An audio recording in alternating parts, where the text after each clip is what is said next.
Donc, nous allons ouvrir la 8e séance du séminaire de Patrick Vallas sur le stade du miroir. Patrick. Bon, à vous. Alors le stade du miroir qui inaugurera ensuite le montage du graphe du désir, qui sera pour la prochaine séance, et puis ensuite le passage du symptôme au symptôme.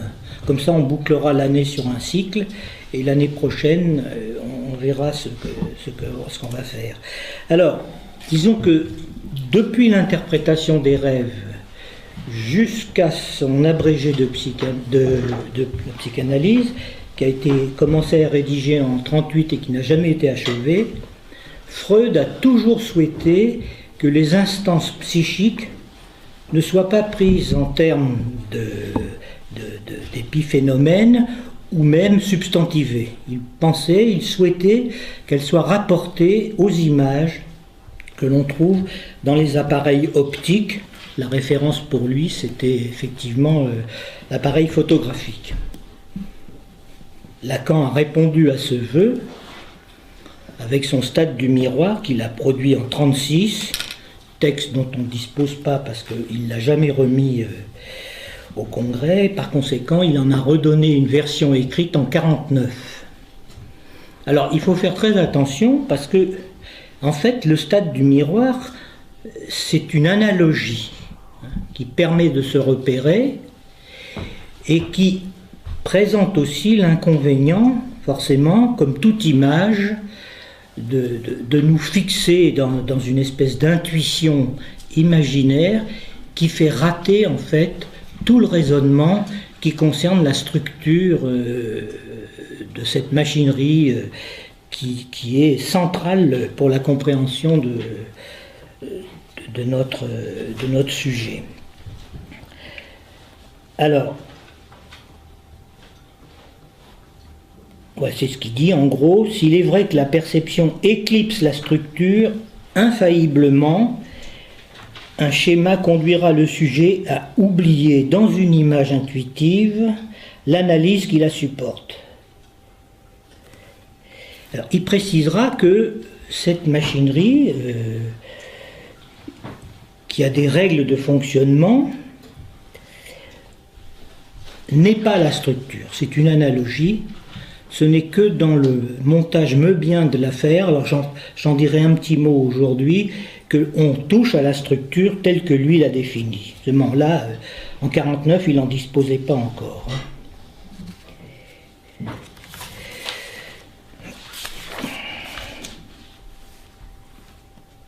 Alors, la paternité de ce stade du miroir n'est pas rapportée à Vallon comme régulièrement l'envoie à Lacan. Il se reconnaît, lui, chez Boisse. Boisse a produit à la fin du XIXe siècle un travail sur un schéma optique qui s'appelle en gros Optique et photométrie dite géométrie, qui avait été publié en français en 1947, donc au retour de la guerre, et probablement il y avait un texte qui existait en 1936, en 1931. Est-ce que Lacan l'a lu? Il n'en fait pas mention. Alors, je vais vous présenter ce stade du miroir de la façon la plus simple possible. Il ne faudra pas chipoter parce que c'est simplement un repérage dans la structure. Voilà. C'est comme pour les nœuds borroméens, c'est comme pour toutes les structures que Lacan débat ou expose. Il ne faut pas trop chipoter, il faut se laisser un petit peu porter par ça parce que ça permet de dialoguer. Alors, deux départs. Après je vous montrerai la petite machinerie que vous aurez la possibilité de manipuler pour que vous reteniez définitivement le truc, parce que c'est relativement simple. Au départ, vous avez ici le père, vous voyez là où vous êtes, non? Vous avez le père, et ici, vous avez la mère.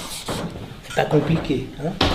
Qui ont une relation, et chacun est emporté par un désir, que je vais vectoriser comme ça, est comme ça. Donc ils conçoivent un enfant à partir d'un désir, et ça détermine ici un champ où apparaîtra justement l'enfant qui viendra au monde. On en parle avant qu'il soit conçu, on imagine des tas de choses pendant la grossesse, et quand il arrive, eh ben, on essaye de le faire coller à peu près à l'idéal qu'il pouvait représenter. Hein? Alors ça, c'est le premier temps. Le stade du miroir, ça va commencer. Il y a un premier temps qui est celui que je vais vous exposer là. On a ici, comme c'est sur mon petit schéma ici, un miroir concave. Un miroir concave, un plan. Et disons que dans le champ déterminé par le désir des parents, va apparaître un enfant, c'est-à-dire une présence d'un corps. Hein, voilà. L'enfant d'abord c'est un corps vivant qui est là et qui vient au monde, et il est probable que sa venue au monde, c'est pas simplement une venue au monde d'un sujet, c'est aussi probablement, ça détermine la venue de son être corporel. Hein. C'est sûrement déterminant, et ça pose d'ailleurs des questions au niveau de ce qu'on appelait la mort subite du nourrisson. Il n'est pas exclu que ces nourrissons meurent parce que pour des raisons que l'on ignore, puisque c'est pas bien étudié par les médecins, il est probable qu'ils ne sont pas intégrés au symbolique et que le corps ne tient pas le coup, l'enfant meurt subitement. C'est pas exclu que ce soit quelque chose de cet ordre-là qui se passe. Alors, ce miroir concave fonctionne de telle sorte que... Je vais faire ça comme ça. Voilà les axes de fonctionnement de ce miroir. Vous avez le cône là, un cône lumineux là, ici. Dans le champ donc du désir des parents vont apparaître ce qu'on appelle les fleurs du désir, ici. Voilà, les fleurs du désir. C'est les objets du désir que désignent les parents. Ça sera un garçon ou ça sera une fille. Il fera polytechnique ou il sera parachutiste. Ou bien il sera peintre ou pianiste. Enfin, tout un ensemble d'idéaux qui se formulent dans le désir des parents, parce que c'est quand même quelque chose qui peut se toucher. Et ce miroir concave a pour propriété de donner de ce montage-là, vous voyez, les fleurs du désir sont là, une image dans laquelle les fleurs vont être placées ici, vont se monter ici, qui est une image réelle d'un objet réel, les fleurs, qui sont en fait symbolisées bien sûr, les fleurs, et qui viennent se placer dans l'encolure du pot.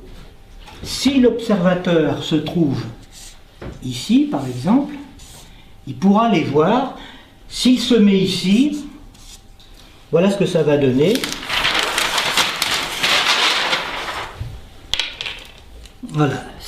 Voilà les fleurs qui sont ici, fleurs du désir.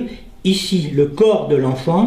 Le miroir concave doit donner une image dans laquelle les fleurs vont se mettre dans l'encolure du pot. C'est une façon de figurer ce qui se passe dans une symbolisation primordiale des signifiants du désir des parents. Hein. En gros, c'est ça que ça veut dire. Si vous vous placez au bord du miroir, ici, le sujet se place au bord du miroir concave, ici, vous aurez toujours donc le corps, les fleurs ici, mais il ne verra rien. Il n'y a pas une perception, le sujet n'a pas de perception de son corps, il ne voit rien, il n'a pas la perception de ce qui est en train de se constituer pour lui comme image inconsciente de son corps. Hein. Le corps c'est quelque chose de silencieux, et la constitution par le stade du miroir montre que c'est comme ça que ça fonctionne. Donc quand il se voit ici, il ne voit rien. Vous verrez quand vous manipulerez le miroir, vous neutraliserez le miroir plan, vous vous mettrez là, et vous verrez que vous verrez que le vase et vous ne verrez pas les fleurs qui sont en dessous. Il va falloir que vous vous placiez dans le cône. Ici, il va falloir vous placer ici pour voir que ces fleurs viennent se monter là. Hein? Vous comprenez ça, ça se suit à peu près, hein? Je ne suis pas tellement mon texte parce que je... Alors, quand vous vous situez au bon endroit, c'est-à-dire ici, vous allez voir que les fleurs viennent se placer dans l'encolure du pot. Alors faites très attention parce que si je recommence à montrer de face, c'est-à-dire si je me mets à représenter ça comme ça, ici, maintenant je me mets en face de mon miroir, je regarde le miroir plan comme ça, vous verrez que les fleurs qui sont ici, par exemple,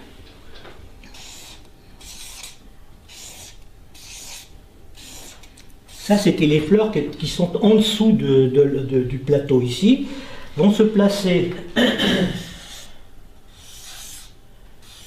dans l'encolure du pot. Donc le miroir concave il est là, hein, vous voyez, c'est quand vous vous mettez ici de ce côté là, elles vont se placer de telle sorte que, et ça c'est très important,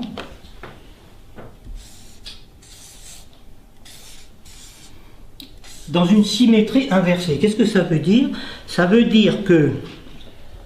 Où est-ce qu'il est mon troisième truc? Moi je l'ai perdu. Ah non, il est là. Ça veut dire que par exemple, la fleur 1, 2, 3. La fleur 1 va venir ici. La fleur 3, elle va venir ici. Et la fleur 2, elle va venir ici. Quand vous êtes en face d'un miroir plan, que vous regardez votre image, vous ne vous apercevez pas que votre main gauche elle est droite dans le miroir, et votre main droite, elle est gauche. Hein. Tandis que dans un miroir concave, au contraire,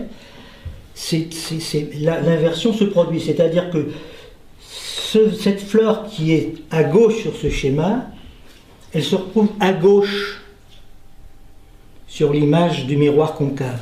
Ce n'est pas du tout la même inversion. Hein. Et donc celle qui était à droite ici se retrouve à droite. C'est-à-dire que quand vous vous regardez devant un miroir concave, votre main droite, elle est à droite sur l'image, et votre main gauche, elle est à gauche sur l'image. Alors qu'avec le miroir plan, c'est pas ça qui se passe. Bon, ça, cette image, qui est une image réelle, je fais mal le schéma, je dessine mal.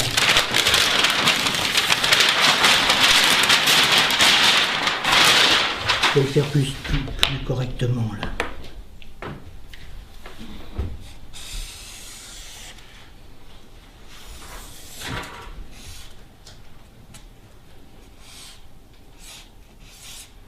Donc toujours mon vase, mes fleurs.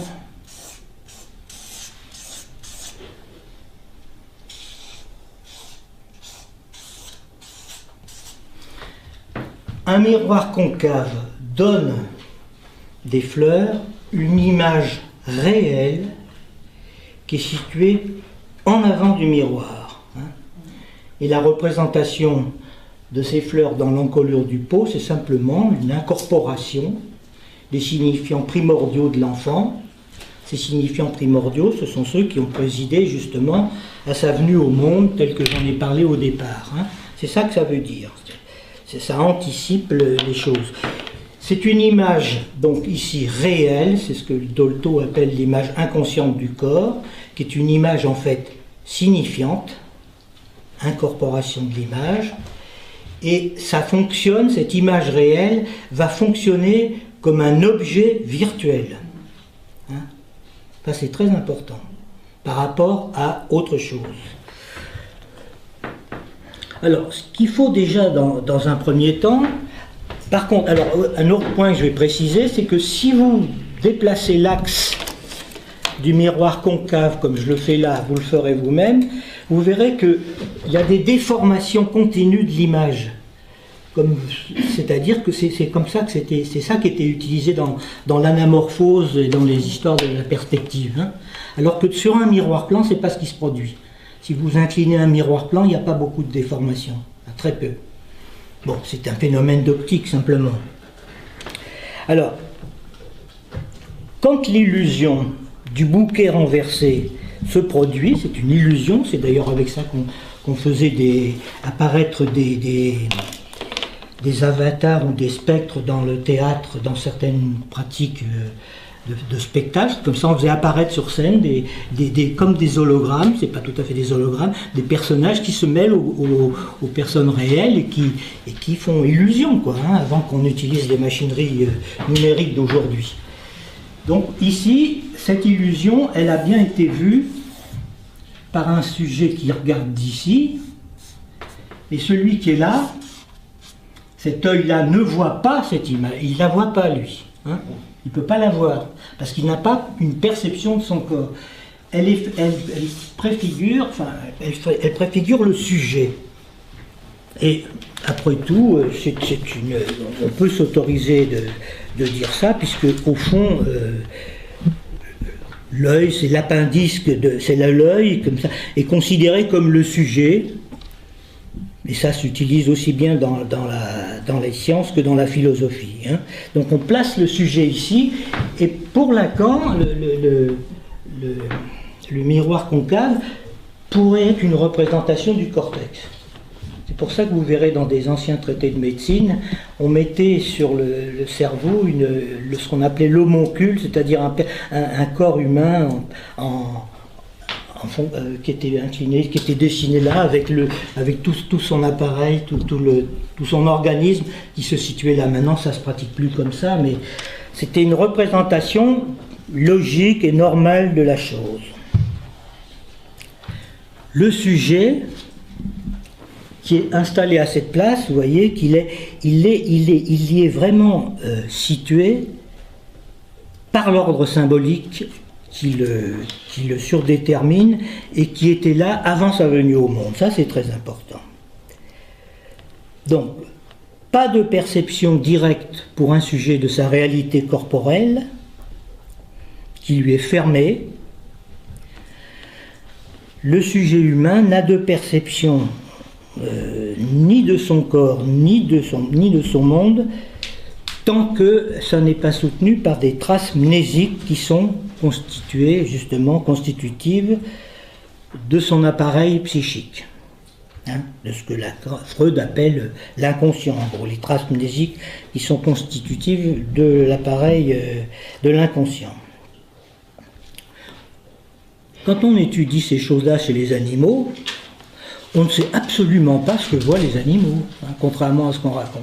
C'est par anthropomorphisme qu'on dit qu'ils voient les choses comme nous, mais c'est pas du tout sûr que les objets que les animaux perçoivent, surtout avec le regard, qu'ils les voient comme nous.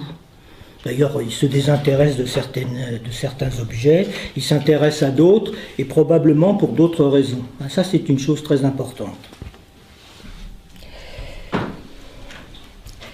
Alors,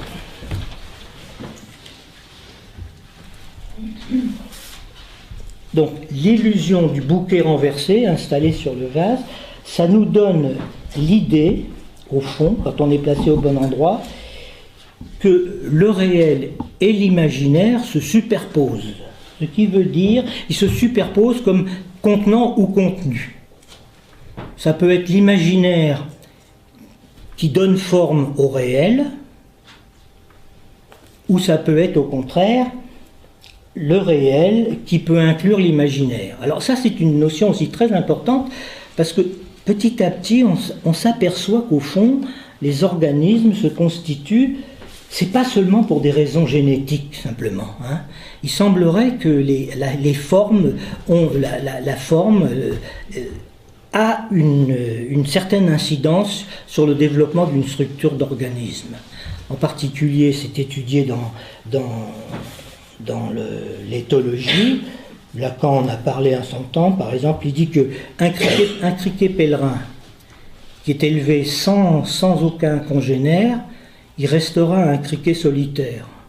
Alors qu'un criquet qui vit avec d'autres criquets deviendra un animal grégaire, il vivra avec les autres. De même qu'on a étudié chez la pigeonne, il suffit de lui montrer simplement un profil d'un pigeon, pour qu'elle puisse éventuellement avoir une ovulation. Enfin, il y a aussi l'épinoche, toute une série d'animaux chez qui on a étudié cette chose-là. Mais le plus important, c'est que de comprendre que la fonction de l'image qui donne forme au réel est tout à fait fondamentale dans le développement d'un individu, et tout spécialement chez l'individu humain.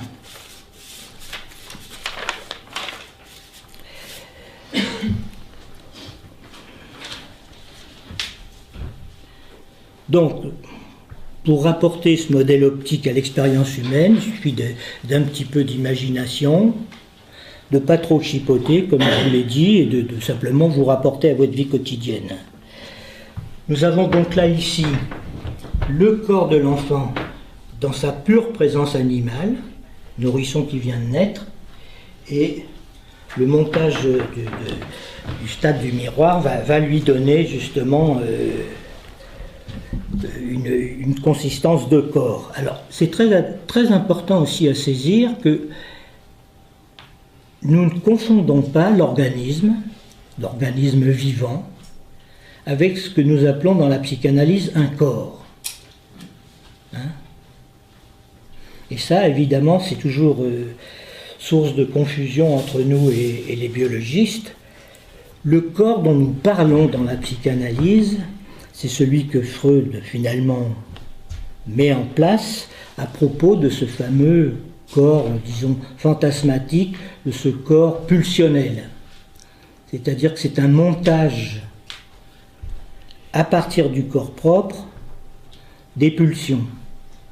Et ça détermine un corps dont l'anatomie ne correspond pas à celui de la neurophysiologie. C'est le corps d'hystérique, par exemple. Elle a un bras qui est paralysé uniquement parce qu'il est 10 bras. Hein. Ce n'est pas du tout, ça ne respecte pas les territoires de la neuroanatomie. Ça, c'est une chose très importante. Et l'autre chose qui est importante, c'est que l'imaginaire puisse donner forme au réel, parce qu'après tout, le réel, c'est toujours l'impossible. On ne sait pas très bien comment ça fonctionne, cette affaire-là. Mais que l'imaginaire puisse donner consistance et forme au réel permettra d'expliquer pourquoi, vers la fin de son enseignement, Lacan va situer le corps dans l'imaginaire. C'est difficile à concevoir, ça, parce qu'on a tendance à penser à l'organisme, à la chair. Ben justement pas. Il y a une scission qui se fait entre ce corps comme imaginaire, qui est un corps pulsionnel, et le corps en tant que c'est un organisme vivant. Il ne fonctionne pas selon les mêmes lois. Le corps comme imaginaire pour Lacan, il fonctionne selon les lois du symbolique, alors que l'organisme, il fonctionne selon la logique de la vie. Il n'y a pas une congruence entre les lois du signifiant et la logique de la vie, entre la logique du signifiant, si vous voulez, et la logique de la vie. Hein, il faut bien séparer les choses comme ça. Alors, j'essaie de me repérer parce que je ne suis pas mon texte, moi.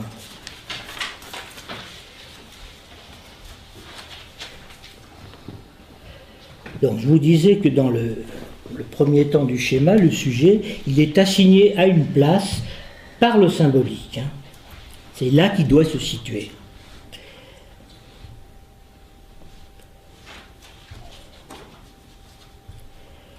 Les fleurs réelles, que je vous avais désignées comme étant les fleurs du désir, ce sont les objets réels qui entrent en jeu pour l'enfant dans ses rapports avec ses parents.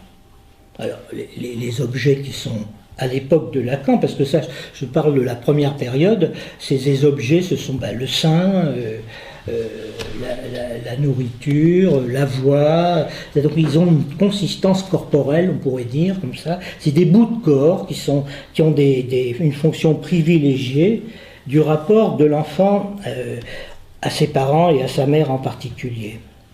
C'est pour ça que Lacan les a situés comme ça, et que l'objet petit a, à l'époque, pour lui, c'était des objets réels, c'était les objets pulsionnels. Cette image ici, il la nomme I de A, pour ça. il la nomme I2A, et le petit a ici, c'est pas encore l'objet petit a de plus tard, qui sera de consistance purement logique. Il faut le prendre comme ça.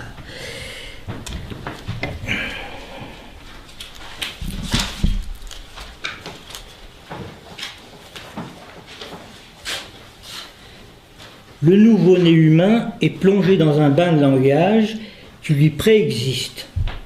Par conséquent, l'autre de la parole et du langage était là avant sa naissance et vont présider justement à la venue de son être corporel également. Il faut bien comprendre, quand je dis ça, que au fond, l'imaginaire va être structuré par le signifiant, si vous voulez, et que les rapports du sujet au partenaire ne sont pas simplement liés aux lois de l'optique, hein, mais ce sont celles de la relation imaginaire à l'autre qui est ordonnée par le symbolique. Ça, c'est tout à fait essentiel à comprendre. Il n'y a pas de structuration de l'imaginaire, c'est-à-dire ce qu'on appelle le narcissisme, qui ne soit pas encadré par le symbolique. Alors maintenant, dans un second temps, pour l'illustrer, à partir de notre modèle optique, on va placer le miroir plan, qui est ici, on va le placer ici. Alors je vais recommencer, parce que ce schéma ne me plaît pas, il n'est pas bien fait. Alors, je recommence. Miroir concave, lent, mon vase, ici les fleurs, allez on va les mettre en rouge, je ne sais pas pour tous.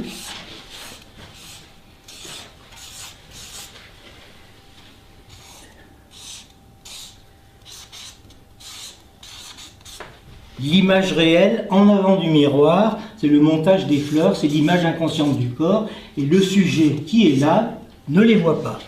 Il ne voit que son corps éventuellement, comme ça, mais c'est tout, il ne voit pas, il n'a pas accès à son image corporelle inconsciente. Pour qu'il puisse les voir, il va falloir l'artifice d'un miroir plan que l'on va placer ici. Voilà, ici. Le voilà, ce miroir plan, il est là. Alors, je vous fais remarquer qu'il y a des inclinaisons qu'on peut obtenir avec ma machine qui vous permettront, quand vous manipulez le truc, de bien voir que ce que je dis là, ça tient la route. Hein. Ce miroir plan va donner de cette image réelle qui fonctionne comme un objet virtuel, va donner une image virtuelle qui se trouve au-delà du miroir, c'est-à-dire ici. Là, c'est du bleu, ça. Ouais. C'est pour ça que Lacan l'a écrit souvent en pointillé. Et comme il le faisait à l'époque, il mettait encore les fleurs ici, avec quelque chose de nouveau. Donc, tout ça, ça devrait être en pointillé. Vous voyez que ça, c'est une image virtuelle qu'il appellera I' de A.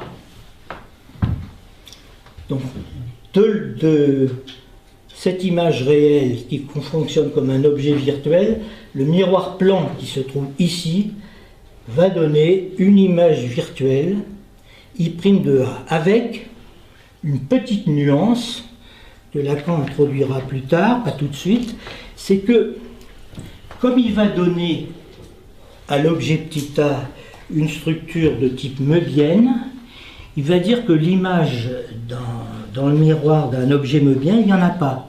Ça ne veut pas dire qu'on ne la voit pas dans le miroir, mais ça veut dire que c'est exactement la même image. Elle n'est pas inversée comme on est dans une... On voit une image dans le miroir de nous-mêmes parce que c'est une autre image de nous-mêmes. Hein. On ne s'en rend pas compte, mais on est inversé dans le miroir. C'est pour ça qu'on a une image dans le miroir. Mais si ce n'était pas comme ça, on ne la verrait pas du tout de la même façon, l'image. Hein.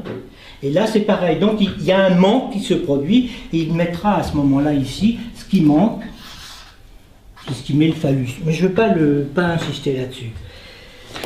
La question, c'est que d'abord,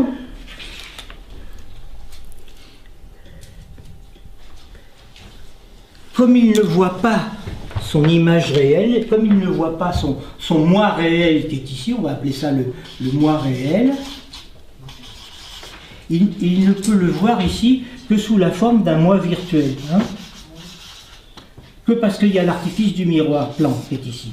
Alors, ce miroir plan, il est censé représenter à la fois l'autre de la parole, le grand hôte de la parole, qui peut être incarné par la mère, par le père, par l'entourage de l'enfant. Quand on lui parle, eh ben, ça produit des effets de variation de l'image. Hein. Et il faut pas que ce soit... Les orientations ne peuvent pas être n'importe lesquelles, parce que il y a des moments où on ne voit plus son image dans un miroir. Quand on n'est pas dans l'axe optique d'un miroir, ben, on ne se voit pas. Donc il y a des méconnaissances qui s'introduisent par rapport à sa vision dans le miroir. Et ces méconnaissances, ce n'est pas forcément de l'inconscient. C'est très différent. Autant ça, c'est une image inconsciente du corps, autant celle qui est là, c'est pas du tout forcément de l'inconscient dont il s'agit dans le miroir. Hein. La méconnaissance, c'est pas l'inconscient. Tout ce qu'on ne sait pas, c'est pas de l'inconscient. Si vous ne connaissez pas la théorie des quantas, c'est pas à cause de votre inconscient. Par contre, si vous savez pas le nom de votre grand-père, c'est probablement parce que vous l'avez refoulé, quoi. En gros, hein. C'est une façon de dire ça. Alors, donc,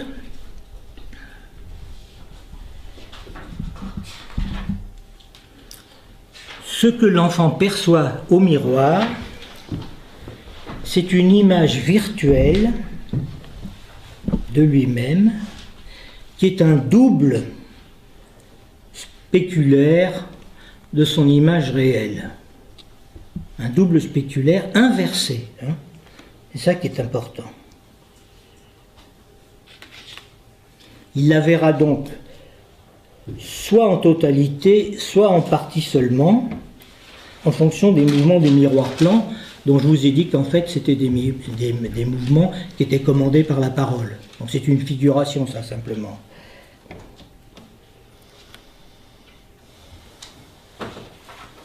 Ce partenaire avec qui l'enfant dialogue, justement, c'est quand même la mère, hein, qui encourage son enfant devant le miroir. Vous avez pu le voir dans les différentes vidéos que vous avez pu regarder. Et lui, devant son miroir, c'est un phénomène qui est typiquement humain. Quand il se voit à un moment donné devant son miroir, il est absolument absorbé par ce miroir et il essaye de se dresser alors que des fois il n'a pas la capacité de le faire pour aller vers cette image. Et il va falloir un certain temps pour que justement, à travers ce que lui dit sa mère, il puisse se reconnaître comme étant lui-même dans ce miroir. Pour l'instant, il ne le sait pas. Donc c'est une espèce d'orthopédie corporelle, une prothèse imaginaire d'un corps qui est pour l'instant prématuré. Alors, cette prématuration du corps que vous avez pu observer chez ces enfants au miroir, au départ, Lacan disait que c'était une prématuration biologique, et après il a balayé la chose en disant que non, ce n'est pas lié du tout au fait qu'il y a une prématuration neurobiologique, mais c'est tout simplement parce que le signifiant qui vient ici sur le corps le découpe en rondelles, si vous voulez, en zones érogènes privilégiées, et c'est un corps morcelé. Par conséquent, ce corps morcelé, que nous, on n'y prête pas attention, mais quand on est pris dans des phénomènes de dépersonnalisation, ou quand on est sous, des choses comme ça, on s'aperçoit que le corps va un peu dans tous les sens, qu'on n'en a pas la maîtrise, comme ça. Et si on vous fait, par exemple, faire, maintenant tout le monde le sait, mais quand on commence à faire du ski, par exemple, quand on n'a jamais fait de ski, eh ben, il y a un ski qui part par là, un autre par là, la tête on ne sait pas où, il faut un certain temps pour récupérer une synthèse du corps pour que ça fonctionne. Donc ça existe dans tous les phénomènes. On vous jette à l'eau, vous ne savez pas nager, alors qu'on flotte naturellement, on se noie parce qu'on n'a pas son corps, quoi. En gros, on ne dispose pas de son corps. Ça c'est aussi des choses qui sont tout à fait observables. La mère, vous l'avez vu, elle est avec son enfant, là. Elle le porte par la voix, et des fois même elle le soutient pour qu'il se regarde, parce qu'à un moment donné, elle-même, elle est appelée devant le miroir, puisque un jour elle découvre que son enfant, il a un rapport très particulier au miroir, et que, vous l'avez vu, que c'est quand même assez saisissant. Hein. Et lui, justement, quand il se dresse comme ça, il est pris d'une jubilation, qui est un mode de jouissance qui dépasse simplement une jouissance ordinaire, parce qu'il y a un sentiment de complétude, puisque dans son image qu'il voit, ça anticipe la future maîtrise qu'il va avoir de son corps. Hein. Voilà, ça c'est aussi... Et là, quelque part, se joue pour lui ce que Freud appelle, dans cette image qui le fascine et vers laquelle il est aspiré, il en parle comme étant une projection narcissique maximum. C'est vraiment l'idéal qu'il faudrait obtenir. Et c'est d'ailleurs dans ce registre-là, souvent, que se produisent les coups de foudre. Hein? Quand vous rencontrez quelqu'un qui brutalement représente pour vous l'image la plus idéale possible, une représentation qui vous surprend, ben, vous êtes pris d'un coup de foudre, au fond, vous vous aimez en ce miroir. Et c'est ça, l'enfant, il commence à s'aimer dans le miroir. Hein. Et il s'aime en fonction également de ce qu'on lui dit pendant ce temps-là. Donc il incorpore les termes mêmes par lesquels l'adulte nourricier qui le porte va qualifier son image. Hein. Et il va être qualifié en fonction déjà de ce qui s'était dit avant sa venue au monde. Ça va le conforter et petit à petit, il va pouvoir intégrer et incorporer les signifiants de son être. On va dire ça comme ça.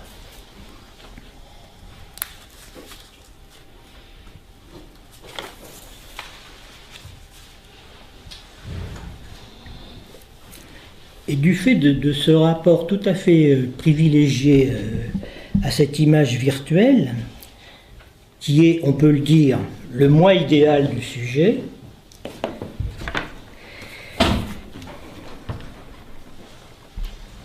il va en résulter, du fait même de la jubilation qu'il en a éprouvée, une sorte d'aliénation définitive à son image, qui explique pourquoi les êtres humains sont si inféodés à leur image. Hein? C'est vrai qu'on passe notre temps à se regarder dans le miroir sans toujours bien se reconnaître, et puis maintenant, bon, tout le monde le sait, mais les premières photographies qu'on voit, ça fait un effet d'étrangeté, au même titre que les premières fois qu'on entend sa voix enregistrée, c'est pareil, et maintenant on peut être surpris par certaines vidéos, parce qu'on voit des choses qu'on n'a pas l'habitude de voir, puis maintenant on est habitué, donc tout va très bien de ce côté-là. Alors, ce qu'il faut bien piger là, c'est que nous avons ici donc I' de A, c'est le moi idéal. Voilà. Hein. En fait, je voudrais être comme ça, c'est ça que ça veut dire. Hein. C'est moi ça, voilà, moi c'est là. Je ne suis pas encore capable de me dresser, de me tenir tout seul, mais c'est voilà, je suis comme ça. Donc, il y a un effet d'érection très important qui s'observe très bien. Hein. C'est cette image-là qui va conditionner, donc qui est dans une antériorité logique par rapport à la première qui est ici. Hein. Par rapport, ça c'est l'image virtuelle, ça c'est l'image réelle, qui est donc dans une antériorité logique, mais pas chronologique. C'est-à-dire historiquement, c'est celle-ci qui est constituée en premier. Hein. Vous voyez, comme ça. Voilà, elle est constituée en premier, c'est pour ça que je vous ai montré le premier temps ici. Et elle va rétroagir sur l'image là, parce qu'elle va revenir sur les traces mêmes qui ont été constitutives de ce que la façon dont elle a été produite, c'est-à-dire une inscription signifiante de l'imaginaire, hein, incorporée au sens où l'imaginaire c'est le corps. Voilà, c'est comme ça qu'il faut voir l'interaction entre les deux. Et en quelque sorte, on pourrait dire que l'enfant devant le miroir, il photographie, hein, avec un petit trait entre les deux, il graphie, il photographie, il écrit son image dans sa mémoire. Bien entendu, c'est un processus qui se fait un peu à son insu, hein, puisque l'inconscient est déjà là au travail. Hein. Et elle a une valeur orthopédique par rapport à son image réelle. Parce que du côté de l'image réelle, il y a un morcellement du corps, et c'est parce qu'il y a une doublure spéculaire que ça tient, que ça prend consistance.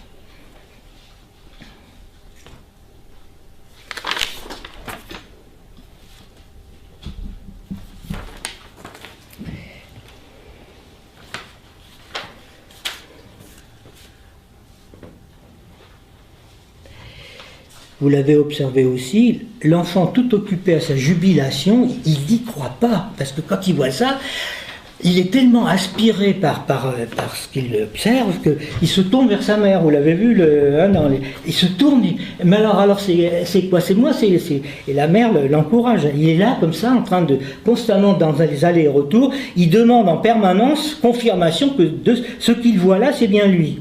Et bien entendu, une aliénation se produit là, puisque au fond, ce que la mère lui indique, lui il se voit ici dans un moi idéal, mais la mère, en lui disant oui c'est toi, en lui répondant, elle le ramène ici. Hein. Elle dit voilà, c'est pas ta place là, tu dois te situer là où nous on t'a constitué par notre désir. Hein. Autrement dit, lui il se voit ici, mais au fond il y a un malentendu qui se produit parce qu'on le renvoie à l'endroit où c'est là que tu dois être, c'est comme ça que tu dois être pour être aimable pour nous. Lui il s'aime ici, mais on lui dit qu'il sera aimable ici. Vous voyez, il y a une division qui se produit pour lui, une sorte de diplopie qui est problématique. Vous l'avez vu aussi dans le miroir, à un moment donné, l'enfant il est très heureux, puis d'un seul coup il fait la grimace à son image. Il y a quelque chose qui le saisit, on voit bien qu'il y a de l'angoisse qui se produit pour lui. Alors,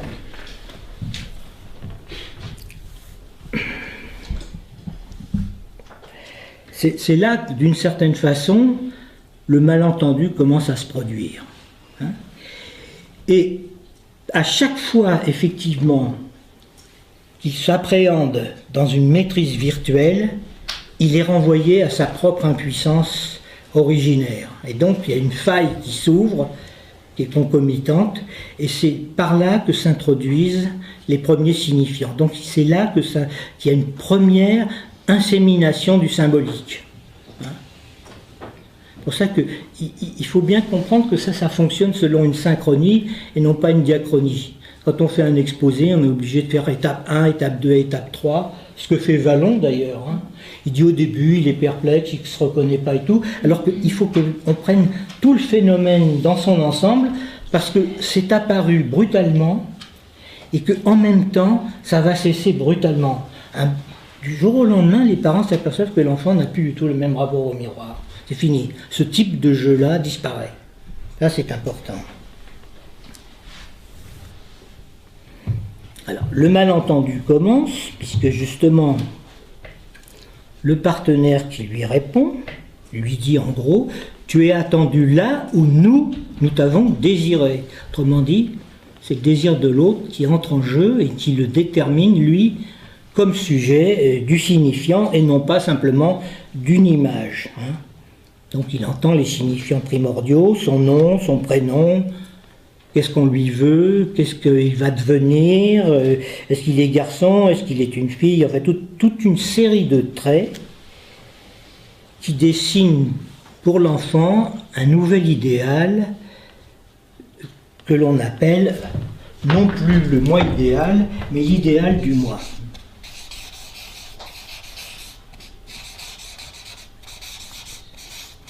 Et l'idéal du moi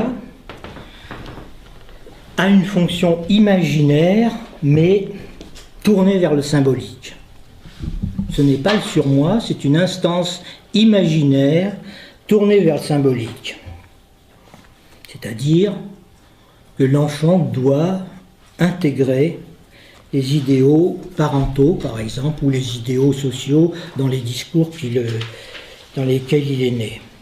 Il a donc introjecté ces traits selon les procédures d'une symbolisation des signifiants. Et c'est en retour de ce fonctionnement qui pourra effectivement recevoir amour, reconnaissance, puisqu'il va venir à l'endroit où il était attendu, dans le discours de ses parents, donc dans le désir de l'autre. Très important parce que c'est à reconnaître son aliénation à l'autre qu'on peut s'en sortir, et même finalement s'en dégager. Alors que ceux qui font un déni ou une dénégation ou une forclusion des idéaux de l'autre sont encore plus aliénés, parce que c'est pas possible de faire autrement. Les signifiants, on n'invente pas les signifiants, on les reçoit toujours du réel, et on a affaire à ça. Hein.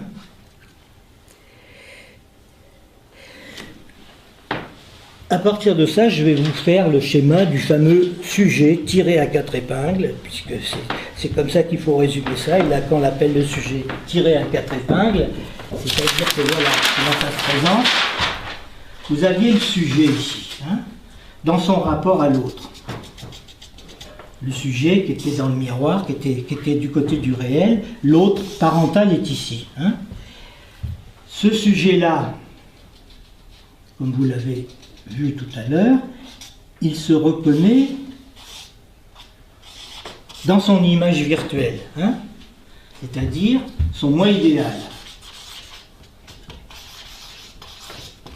Et ce moi idéal, en fait, le renvoie ici à ce qu'on appelle le moi réel, qui est en fait l'idéal du moi, hein, c'est-à-dire directement corrélé à l'autre, signifiant, alors que celui-ci, là, le sujet, il est en corrélation avec son image virtuelle.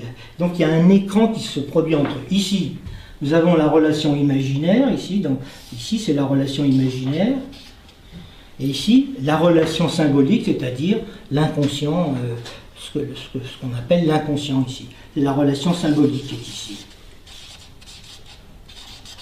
Voilà, le sujet tiré à 4 épingles. Alors, on va dire ici, on va l'appeler ici le moi réel quand même. Hein. Je vais l'appeler le moi réel. Voilà, le moi réel, c'est en fait I de A. Il faut prolonger le schéma pour mieux comprendre la chose, parce que au-delà de l'image virtuelle, c'est-à-dire au-delà du miroir, il y a quand même, disons, les signifiants, les premiers signifiants du rapport de l'enfant à l'autre, et donc de ses partenaires. On va y mettre ici le grand M, qui est en réalité la mère. On va dire que c'est la mère qui est là, l'adulte nourricier premier, parce que c'est quand même la mère qui apprend à l'enfant à parler au départ, à partir de sa lalation, du babil, c'est elle qui l'introduit à la langue. Hein. Ici, les signifiants de sa reconnaissance, de ce côté-là. Et du côté de l'autre,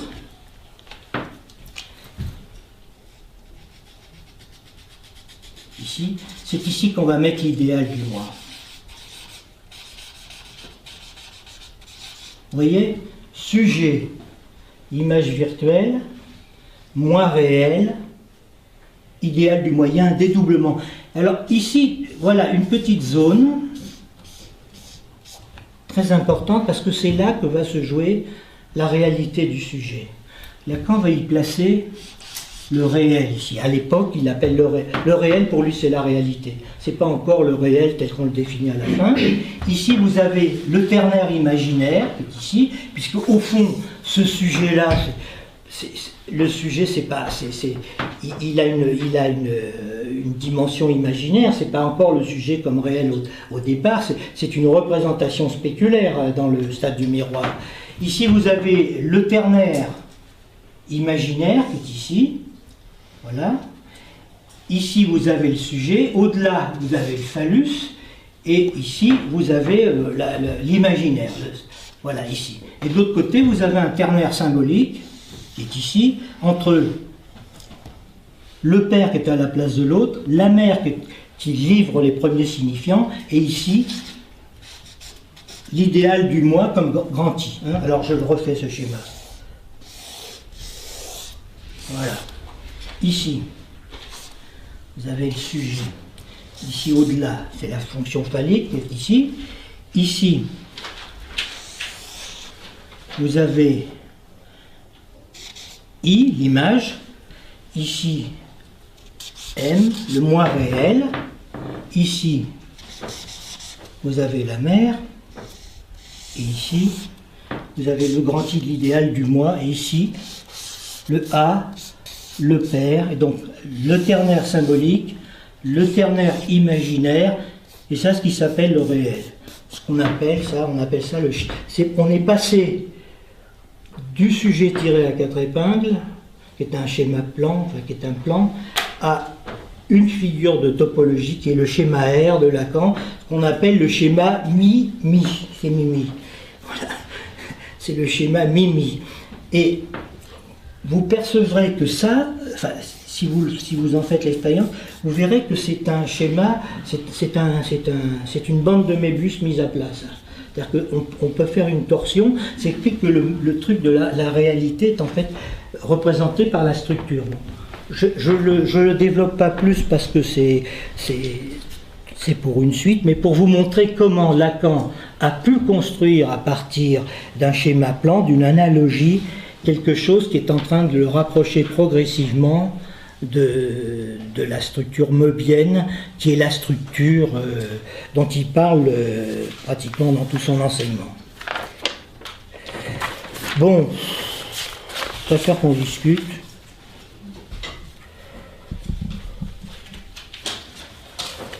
Je vais m'arrêter là parce que je préférerais répondre à des questions plutôt que de vous envahir de ces choses-là. Voilà, bon.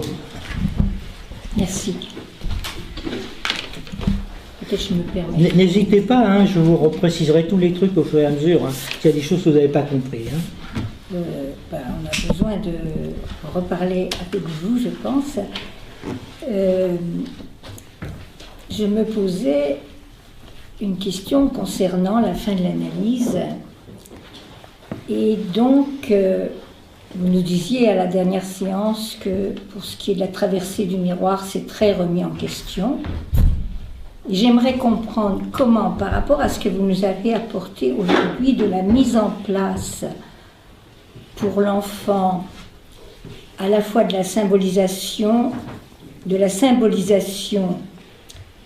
cette image réelle qui était là, quand son prénom lui est dit en même temps qu'il collecte toutes ces informations dans cette image qu'il a de ce vécu antérieur, enfin qui est là maintenant pour lui, dans cette érection du sujet qu'il est, hein, enfin j'ai compris ça comme ça.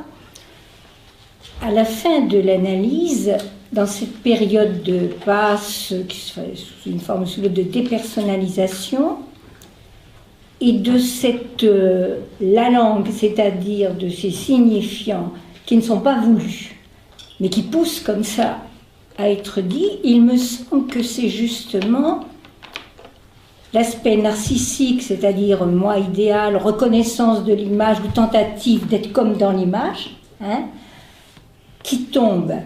Moi, c'est ce que j'appelais avant la traversée du miroir. Voilà. C'est-à-dire que quelque chose qui permet de tenir dans le semblant tombe, et il y a évidemment quelque chose de beaucoup plus lié à la pulsion, à la jouissance, qui vient là à se faire connaître ou reconnaître en lâchant ce qui permettait de se défendre, on va dire, hein, de cette jouissance propre. Voilà. Est-ce que c'est dans le sens de ce que de ce que vous nous avez dit? Bon, alors, cette fameuse traversée du miroir. Bon, j'ai essayé de vous expliquer que là, si le sujet en restait simplement au niveau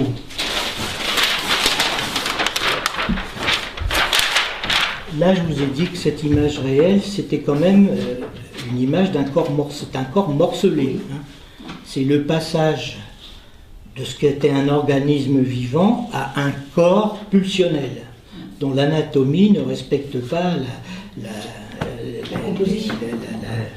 l'anatomie, quoi. Hein. C'est une anatomie fantasmatique. Hein.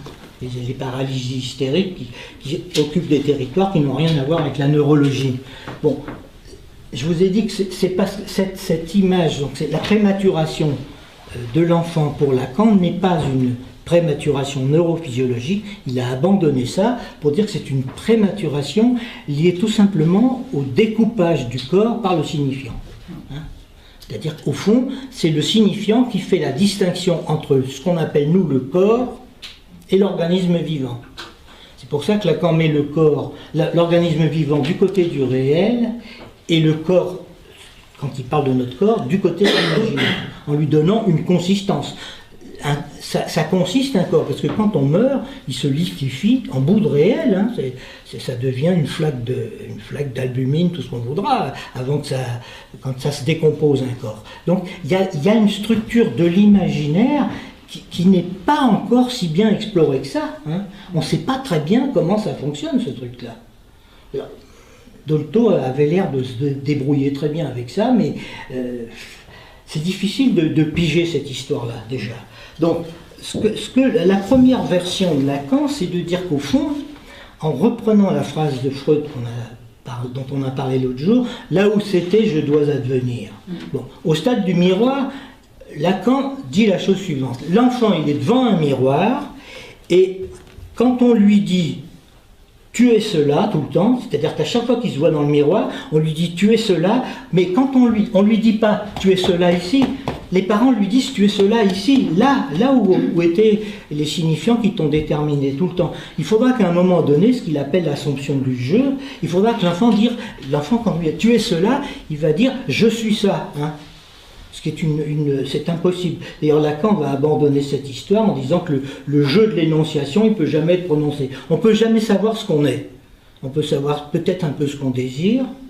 On sait qu'on peut aborder certaines modalités jouissantes, mais on ne peut jamais dire je suis ça. Il n'y a que Dieu qui sait. Il n'y a que Dieu qui peut dire je suis ce que je suis. C'est tout. Il n'y a que lui. Hein. Oui. Oui, un petit peu plus prosaïque ce que je te demandais. Dans ces deux vidéos que tu as envoyées, où on voit le petit chat et le petit enfant devant le miroir, ça ouvre comme ça cette espèce de capture imaginaire des images, dont il me semble nous sommes aussi pris que les animaux devant ce truc qui te saisit, en même temps terrifie. Hein, l'autre qui est là, enfin, le miroir, me semble-t-il, à avoir avec l'autre. Oui, mais est-ce que l'animal, il a une capture par le miroir? Ah non, j'en sais rien. Je constate oui. que le petit chat saute sur l'image, le petit enfant... Il saute, il se débine. Où il s'en va, il a peur, Moi, j'ai jamais vu des chats se regarder dans le miroir. Certes, mais il constate qu'il y a quelque chose en face. Indépendamment de ça, je ne sais pas s'ils sont les chats dans le texte, mais cette capture imaginaire dans laquelle on se retrouve, ou l'autre, enfin, quelque chose de tout simple, tu m'as mal regardé, qu'est-ce que le regard de l'autre est extrêmement persécuteur.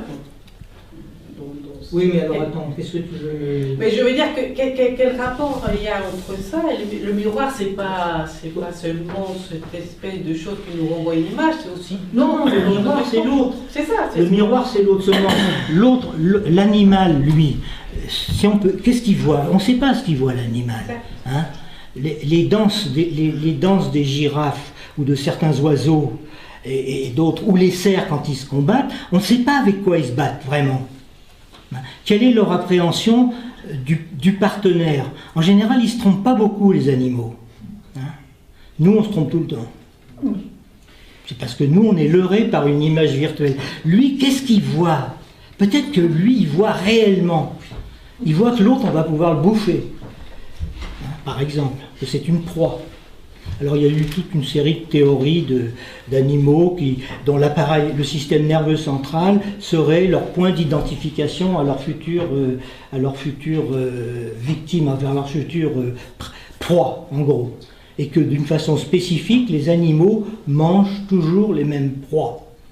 Ils changent rarement de menu, en gros, c'est très rare, hein, sauf qu'ils ont très faim, mais en général c'est ça. Donc il y a une différence radicale. Pour ça, je pense que c'est comme ça. Hein, oui. Je crois que c'est effectivement très important de spécifier, c'est l'autre du langage, le miroir. Parce que, oui, voilà. Par exemple, il y a des phénomènes élémentaires avec des animaux qui ont des gros cortex, où le test de la tâche fonctionne. C'est-à-dire qu'on met un coup de marqueur sur le tronc d'un éléphant, oui, ou le rostre d'un dauphin, et on voit que ça fonctionne. Il remarque qu'il a une tâche et il essaye de la voir et il ne comprend pas. Donc il a une image de lui-même quelque part, dans son cortex, machin. Sauf que nous, on ne peut parler que de l'autre, du grand autre du langage. C'est pour ça que c'est important, comme vous dites, de spécifier que c'est le grand autre du langage. Pour le reste, voilà. On ne sait pas. Donc qu'est-ce que voit l'animal? On ne sait pas très bien. Hein. Et c'est vrai que vous prenez n'importe quel animal, un chien par exemple, un Rottweiler qui a une couleur fauve, s'il est sale, il va se nettoyer tout de suite.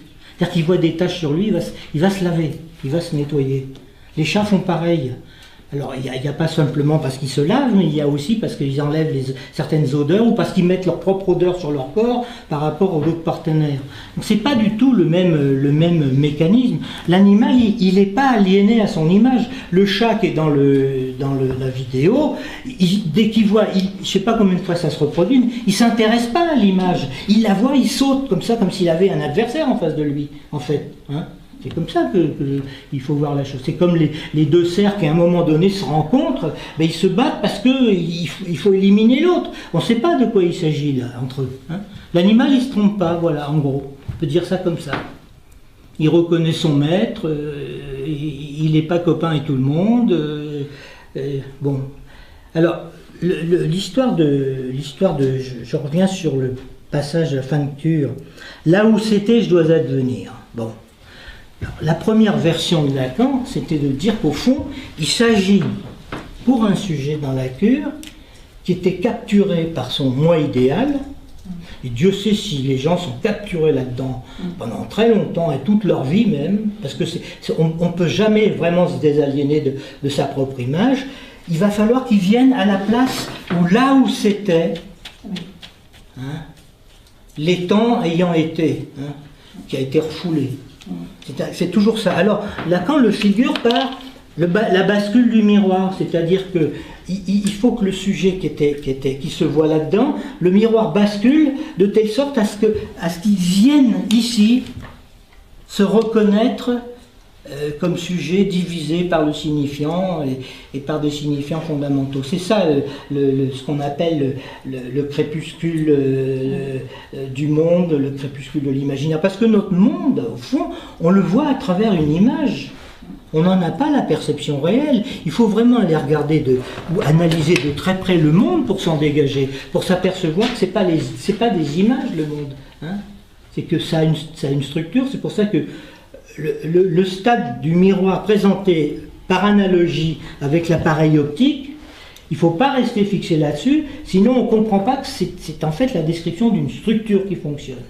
Et d'une structure, c'est toujours très difficile de parler de la structure, parce que ça ne fonctionne pas sur le mode d'une diachronie, ça fonctionne en même temps, ça fonctionne radicalement en même temps. C'est-à-dire qu'à la fois, donc l'enfant qui au stade du miroir se fixe à son moi idéal pendant un certain temps, on l'a vu, on le voit dans les vidéos, il va falloir qu'il comprenne un jour, il le comprend d'ailleurs, que c'est pas seulement son image, c'est que en même temps, ça n'a pas la valeur signifiante de cette position de l'idéal du moi. C'est moins stable, hein. Ça flotte, c'est pour ça qu'il y a des phénomènes de dépersonnalisation quand on bouge son idéal, son moi idéal. Quand vous dites à quelqu'un un truc qui lui déplaît de son image, vous produisez chez lui un effet de dépersonnalisation. Il faut qu'il se récupère par rapport à l'idéal du moi, à ses propres signifiants. Alors, l'image, l'histoire de la traversée du miroir, c'est ça, il n'y a pas de traversée du miroir, c'est simplement que le reflet tombe et le réel qui était dans l'image apparaissent. C'est ça. Hein, qui apparaissent sous la forme de « je reconnais qu'il y a un manque là, ça n'est pas, ma complétude d'être n'est pas là. Et comme être, je suis de toute façon dans l'incomplétude. Hein. Je ne suis qu'un par-l'être, quoi, en gros. Hein. Je ne suis pas un être. Hein. Ça fait comme des sortes de, on peut dire, de délire sur des temps donnés, oui. dans des fins d'analyse, oui. Mais la personne continue de parler, justement. Oui. Puisque cette fois-ci, on voit tout à fait apparaître que, comme vous disiez, le langage, il est là, il continue de fonctionner à ce moment-là. Il continue de fonctionner, je dirais, sans avoir besoin de l'appareillage du mensonge, de ce qu'on se raconte, de la demande d'amour, enfin, tout ce qui est là-haut, hein, la demande de reconnaissance. C'est ça qui tombe, oui. Oui. Et ça, c'est une première référence de la fin de la cure par rapport au miroir. Après, non, on peut pas illustrer tout l'enseignement de Lacan à partir simplement du stade du miroir, parce qu'il faut ajouter des données le sujet divisé n'existe pas au départ chez Lacan. C'est le sujet de la parole pleine, donc le sujet qui a une parole vide au départ de la cure et qui donc va se reconnaître dans une parole pleine. Bon, ça, Lacan après il va dire non, pas question du tout. Plus le sujet s'avance dans son inconscient et plus il est destitué comme sujet. Il va se découvrir comme le moins un d'une chaîne. Il va se découvrir comme manquant à la chaîne. Il va falloir qu'il accepte ce réel-là, qu'il est manquant dans la chaîne signifiante. Hein. Voilà, des choses de cet ordre-là.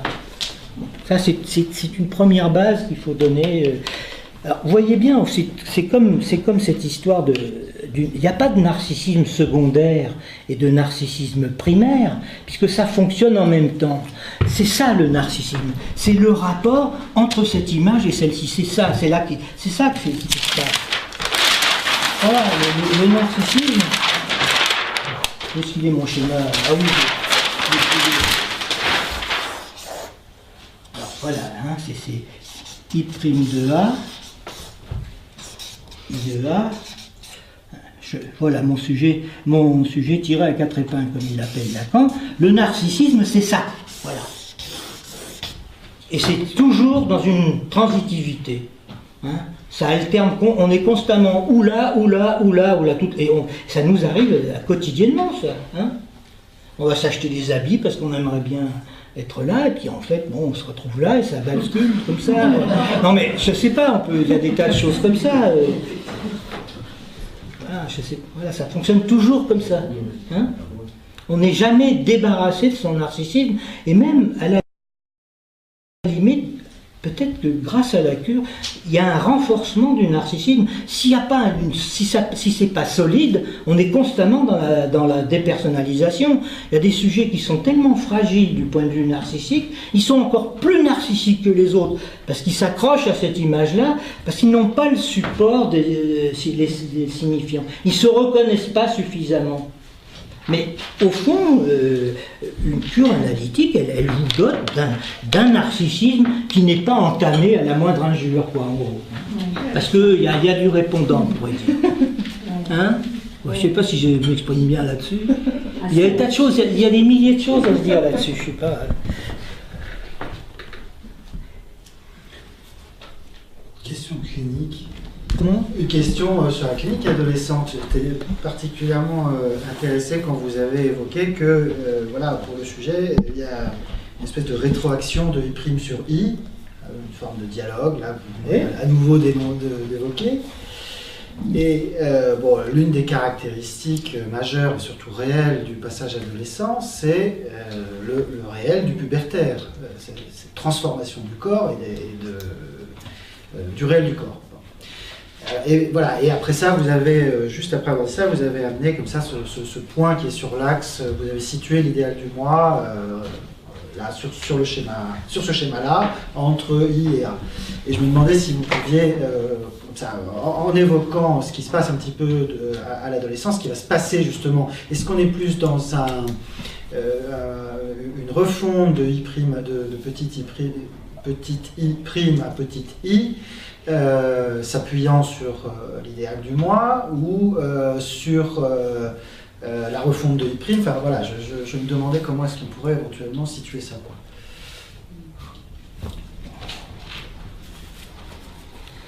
Moi, je vais vous dire une chose, j'y crois pas à l'adolescence. Parce que je crois que c'est une construction idéologique de notre monde actuel. Il y a la puberté, c'est-à-dire des phénomènes corporels qui sont assez énigmatiques. Bah, c'est énigmatique, mais au fond, l'adolescence, ce qu'on appelle un adolescent chez nous, c'est un adulte mature qui peut avoir des relations sexuelles, qui peut même aller faire la guerre à l'occasion, puisque on leur fait faire la guerre en général, souvent, dans certains endroits. Et même chez nous, ça s'est produit d'une certaine façon.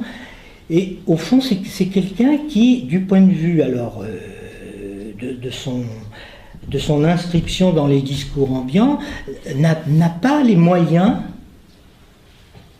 de réaliser son désir selon son vœu. Hein. Pas au sens inconscient du terme, mais il ne peut pas décider, tiens, je vais aller en vacances, tiens, je ne vais pas faire ça, je voudrais acheter une belle voiture. Il ne peut pas payer le prix de son accès à certaines modalités de jouissance qui lui sont proposées dans le lieu où il habite. Donc on le traite, on en fait un sujet bridé, un sujet... mais je ne comprends pas très bien ce que sont la clinique de l'adolescence. Je la lis régulièrement. Hein, je la lis. Mais c'est une clinique qui me paraît très idéologique, mais qui repose c'est une clinique, je dirais, phénoménologique, mais ce n'est pas une clinique de la structure.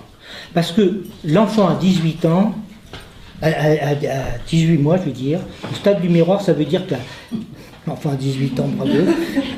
Ça veut dire que l'enfant, à 18 mois, il est constitué comme un sujet et il dispose de toutes les clés. Pas des significations qu'il aura à développer dans son existence, dans ses rencontres, mais il est déjà constitué comme sujet du signifiant, et définitivement, voilà, c'est ça. L'Oedipe, il se termine à 18 mois pour Freud, et pour Lacan. Pas pour Freud, pour Lacan. Bon. Alors, je ne situerai pas l'adolescence. Non, mais c'est pas... Maintenant, je suis d'accord avec... Je la situerai, puisque je travaille avec des enfants plutôt, et ça, il n'y a que la clinique qui peut le révéler, c'est pas dans les bouquins qu'on apprend. Ça se passe au moment, je veux dire, il y a un coup de réel à un moment donné dans la vie de tous les hommes et toutes les femmes, qui se passe plutôt aux alentours de 12-13 ans. Bon. Ça dépend. Non, mais ça dépend, certes, mais ce coup de réel, il n'est pas... comme il y a des ondes qui se propagent quand il y a un séisme, etc., il n'est pas sans effet. Et ce n'est pas que des ridules à la surface de l'eau. Voilà, il y a donc, en tout cas, une clinique de ce coup de réel dans l'existence, qui va donner, au mieux, juste des questionnements et des changements d'attitude, etc. Parfois, au pire, ce qu'on appelle, dans le champ psychopathologique, des décompensations. Voilà. Voilà, donc c'était aussi par rapport au réel de la clinique. C'est pas, c'est très intéressant que vous ayez situé l'adolescence sur un plan quasi sociologique, mais je ne peux pas être totalement d'accord avec vous, ne serait-ce que du point de vue de la psychopathologie, où il y a des émergences de la structure, certes, mais parfois, voilà, des coups de réel comme ça qui font séisme. Les clientes de Freud étaient d'ailleurs, les clientes historiques de Freud étaient d'ailleurs des grandes adolescentes. Il y a des adolescents jusqu'à 60 ans. Ben oui, non. C'est le jeu du Mésil qui disait l'adolescence, on sait quand ça commence. Mais est-ce que ça serait pas une... Excusez-moi Patrick, mais est-ce que ça serait pas une... Parce que vous venez d'en parler justement à propos à 18 mois, voilà, on est fait. Mais est-ce qu'à l'adolescence, il n'y aurait pas comme ça une possibilité, du fait des transformations du corps et des ressentis différents, une possibilité que se donnent, selon les cultures différentes, ces sujets de fourrer leur jouissance quelque part dans une représentation plus ou moins acceptable. Moi, je vois ça plutôt comme ça. Parce que la jouissance, elle est là avant, elle est là tout le temps. Mais à l'adolescence, il y a peut-être moyen, mais alors je dis bien de façon mensongère, par exemple, hein, de fourrer quelque chose quelque chose de la jouissance dans une représentation un peu tenable selon la société où on est. Oui, ça, je dirais ça comme ça. Oui, mais je suis d'accord avec ça. Oui. Moi, je suis d'accord avec ce truc-là. C'est des significations sociales, c'est des significations, mais c'est pas la structure. Non, hein? Non, c'est pas la structure qui bouge. Donc, c'est pour ça que ça fait problème pour moi, c'est tout. Ça fait problème à ce niveau-là. D'accord. Hein? Oui, d'accord. Ma question, c'est qu'est-ce qui... Parce que quand comme on dit, un adolescent, il veut pas aller à l'école, pour moi, c'est pas pathologique. Hein? Il veut pas aller à l'école, c'est tout. Mais il n'a pas les moyens de pas y aller. Hein? Donc il est obligé d'y aller, mais c'est pas anormal de ne pas vouloir aller à l'école, c'est tout. Hein? Voilà, c'est tout, c'est ce que là je veux dire. Moi j'ai assisté il y a très très longtemps en Afrique, voyageur, j'ai assisté à des grandes cérémonies d'initiation. D'ailleurs aux dernières très grandes cérémonies d'initiation qui se passaient au Sénégal, où il y avait 25 000 jeunes adultes entre 10 et 15 ans. Donc chez eux, une petite fille pubère à 10 ans, c'est une femme. Il ne reste plus qu'à passer par la procédure symbolique d'une initiation qui est organisée dans un contexte particulier, bien sûr, mais ce sont des adultes déjà.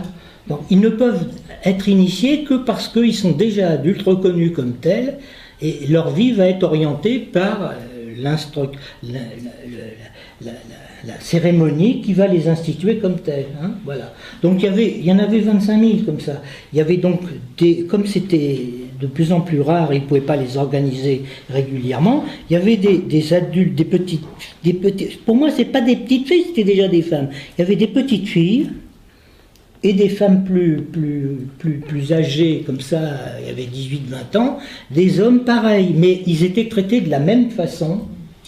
C'était fini, leur vie d'enfant était finie, hein, parce qu'ils étaient déjà matures, corporellement, et que donc, il n'y avait pas ces problèmes que l'on rencontre, nous, avec nos adolescents, quoi. Je sais pas comment le dire autrement, hein. Je pense que c'est des significations, c'est une clinique phénoménologique, la clinique de l'adolescent, telle que je la lis partout. C'est pas de la structure pour moi. Lacan il dit très bien que les théories sexuelles infantiles, d'ailleurs Freud le dit, les théories sexuelles infantiles de l'enfant sont aussi élaborées, pas plus connes et aussi intelligentes que celles des adultes. D'ailleurs, quand on interroge, c'est la même. Donc, du point de vue, ça y est, l'armature symbolique, le sujet, il est déjà là, constitué très très tôt. Lacan, l'homme au loup, il considère que ça s'est passé à 6 mois, pas à 18 mois, à 6 mois. Bon, Freud, c'est pas Freud qui a inventé les stades, hein. Les stades de l'enfant, adolescent, maturité, sénescence. C'est Abraham qui a fait ça. Donc Freud l'a adopté, mais c'était pas sa classification. Quand il reçoit le petit Hans, il le traite vraiment comme un adulte. Il le reçoit, boum, il lui balance le mythe oedipien, et puis voilà, et puis ça sort le petit Hans de sa phobie. Bon, la suite sera pas aussi bonne qu'on le pensait, mais il fait ça, Freud. Quand on reçoit des enfants, c'est un peu pareil. Alors, moi, cette histoire d'adolescence, pour moi, ça fait question, très question même. Très question. J'ai essayé de faire attention aux mots, j'ai commencé par parler du pubertaire, c'est-à-dire du coup de réel. J'ai repris les mots. Oui, alors, cette histoire de... Oui, je sais pas, cette puberté... le coup de réel, pour moi... c'est pas un fait de structure.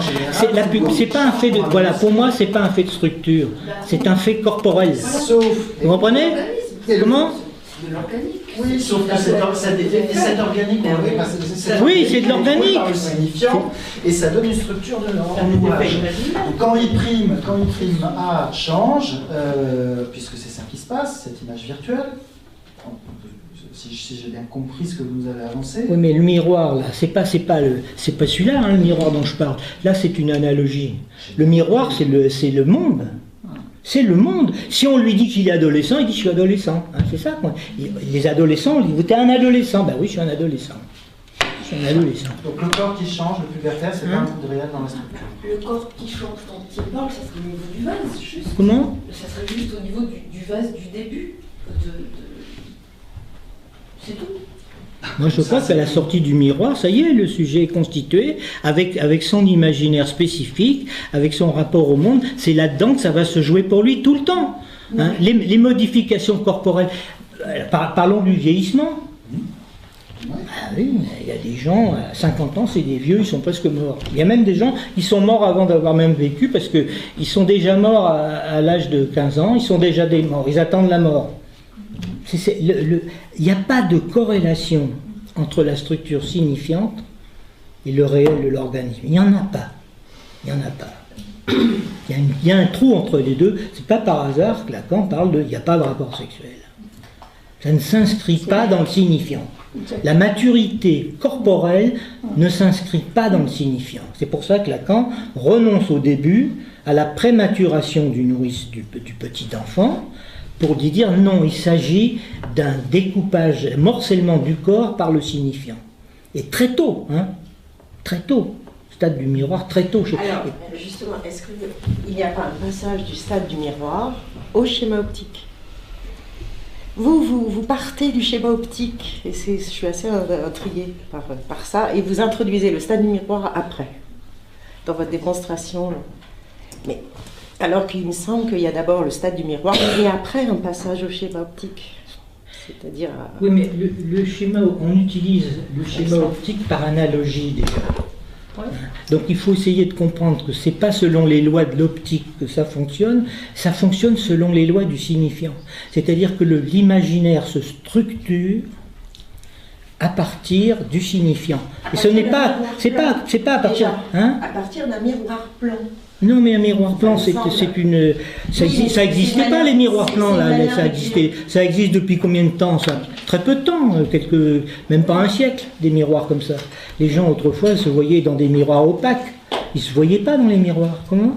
Le miroir de l'appareil analogique n'est pas le miroir dans lequel le bébé se reconnaît dans la vidéo, ni le lac dans lequel Narcisse se regarde et se mire. Qui est plus un miroir concave. Par contre, j'aimerais savoir, là, dans l'appareil analogique, si les deux trous dans le miroir concave permettent de contempler, avec ses deux yeux, l'image du miroir plan. Oui. Alors ça, donc l'image que l'on voit... Les trous, c'est parce que c'est un appareil d'ophtalmo, ça, hein. C'est pas volontaire. Mais du coup, ça permet de déplacer simplement l'œil du bord du miroir concave qui ne voit pas le bouquet dans le vase à l'œil dans le miroir, à travers le miroir concave. Je fais une analogie belle avec le fait que faut-il être dupe d'un appareil optique. Il faut pas... Je vais vous le passer d'ailleurs pour que vous le maniez-le si vous voulez. Et on va continuer à discuter si vous voulez. Maniez-le, essayez de ne pas me bousiller. Le miroir plan, il est fragile, parce qu'il ne tient pas bien, il faut le tenir. Vous allez voir, faites varier les choses. Alors comment dire ça? Il ne faut pas confondre la logique du vivant avec la logique du signifiant. C'est pas congruent. Et c'est pour ça que moi je suis un peu excessif, mais parce que je soutiens ce truc, c'est pour ça que je sais qu'il y a une clinique de l'adolescence, mais pour moi, l'adolescence, c'est pas un réel. C'est une représentation sociale. Parce que les adolescents dans d'autres types de sociétés, par exemple les Chinois qui envoient des enfants très jeunes dans les usines pour fabriquer nos iPods, des machins comme ça, on les traite plus comme des enfants, c'est des esclaves. Etc. Bien sûr. Très bien. Donc ceux-là, qu'est-ce qu'ils sont? Ils ont sûrement des pathologies. Ils ont des pathologies qui sont liées tout simplement au fait qu'ils n'ont pas les moyens de réaliser leurs désirs. Parce que ce qui nous pousse dans la vie, c'est un désir. Il faut des moyens pour réaliser son désir. C'est pas toujours comme ça, je suis désirant. Il faut quand même qu'il y ait des objets qui viennent apporter une certaine satisfaction dans la vie. Et si on vous prive en permanence, c'est pas pour ça que vous allez refouler le désir, mais vous allez faire des symptômes. Et je pense que chez les adolescents, c'est pour ça que je les prends de ce côté-là, ce sont des sujets désirants qui sont en pleine force physique pour réaliser leur désir en tant que c'est un désir sexuel, mais que c'est une société qui ne leur donne pas les moyens de pouvoir les réaliser. Leur signature compte pas, ils ne votent pas, il y a un certain nombre d'interdits qui leur sont signifiés, et ils sont complètement dépendants matériellement de leurs parents. S'il y a un truc dont ils ont le droit, c'est que maintenant ils peuvent consommer, il y a un marché de l'adolescence. Oui, alors il y a un marché, ça c'est pas mal. Ah oui, ça, au moins le marché, il ne fait pas ses il n'en fait pas justement des catégories autres que d'être des consommateurs. C'est-à-dire qu'au niveau des consommateurs, on est tous les mêmes. Mais moi je trouve votre réflexion, ma question tout à fait passionnante. Juste comme ça, au passage, une caractéristique de cette clinique, qui n'est pas toujours une clinique de la décompensation schizophrénique en particulier. C'est aussi, et là je veux bien reconnaître qu'il y a beaucoup d'effets de mode dans les articles, etc. Mais, enfin moi je la rencontre pour de vrai, dans le réel, c'est aussi une clinique de l'errance et des ruptures extrêmes. Alors, voilà, il y a un réel de la clinique, de l'arrêt de l'école, de l'arrachage de la famille, etc. Et a priori, on n'est pas dans des structures psychotiques. Hein. Enfin, il y a aussi une clinique des sans domicile fixe. Mais c'est scandaleux. C'est scandaleux que des êtres humains n'aient pas de quoi se nourrir, n'aient pas un logement, ne peuvent pas habiter quelque part et vivre comme ça se passe dans d'autres sociétés. Ça existe, c'est nouveau ces phénomènes-là. C'est des phénomènes liés à notre développement. Donc il y a un réel de la clinique à ce niveau-là, et notamment où la question de la demande s'efface, s'étiole. Réalité pas réelle. Et quand on travaille avec des sans-abri, je peux vous dire que quand la parole s'efface et quand la demande s'étiole, on est bien sur des coups réels qui viennent double trouer la parole. Hein. Des trous de réel ou des trous de la réalité. Hein. Voilà, là, il a amené la différence entre réalité au départ et réel. C'est pas la même chose. C'est la clinique de la réalité à laquelle on a affaire. Moi je pense que c'est comme ça que ça se passe, les choses. Hein, qui est tout aussi mortelle que l'autre. Évidemment, si vous êtes obligé de dormir dans la rue et que vous avez des pathologies, bien entendu. Surtout si en plus de ça on y greffe une clinique. Moi la clinique c'est ou la névrose ou la psychose ou la perversion. Il n'y en a pas d'autres. Donc il y a des sujets qui sont psychotiques, c'est pas encore décompensé, et que les conditions sociales de leur existence va les faire partir dans un déclenchement de leur psychose qui leur rend impossible de pouvoir se lutter pour pas aller dans la rue. C'est comme ça, moi je le vois comme ça. Hein. Je le vois comme ça. Pour moi, ça n'existe. C'est pas de la clinique de la structure, toutes ces manifestations dont on parle. D'ailleurs, c'est pas par hasard qu'on est en train de nous balancer le DSM, qui va être une clinique du comportement. Pas du tout une clinique du sujet désirant. Ben non, on n'a pas attendu le DSM-5 pour le savoir. Non, mais ça veut dire que c'est en train de se concrétiser. C'est en train de se concrétiser. Depuis longtemps. Hein, oui. Au début du DSM, enfin, c'est au DSM-3 où ils ont retiré les notions de structure. C'est pas par hasard que ça vient là.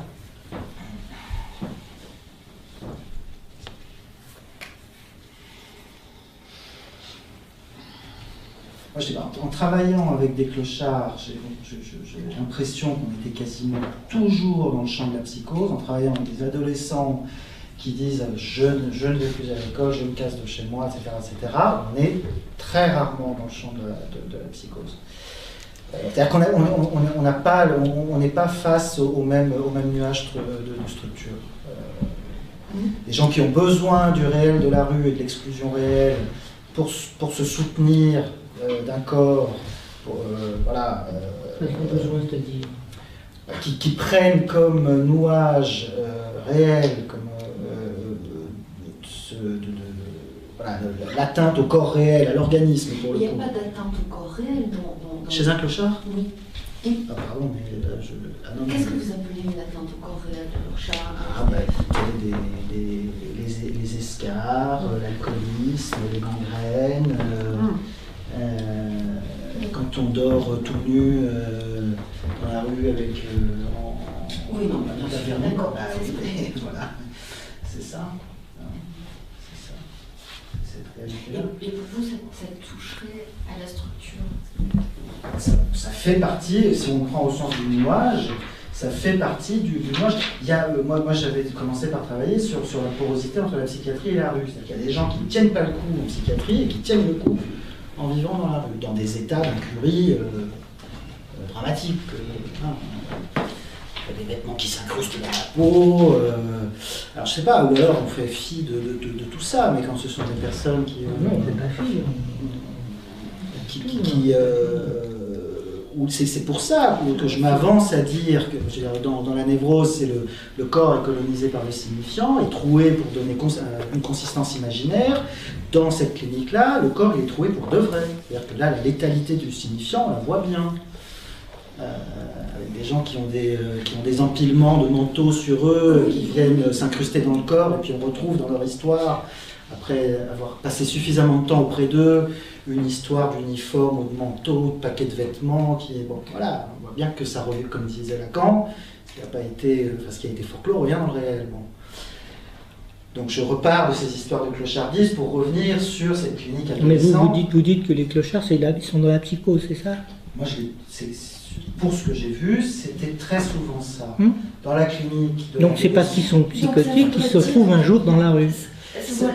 Avec les conditions favorables à ça.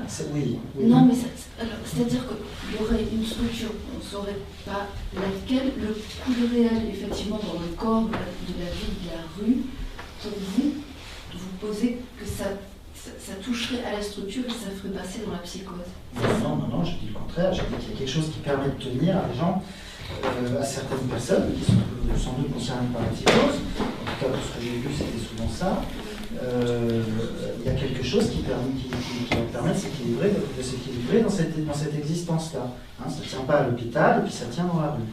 Bien sûr, voilà.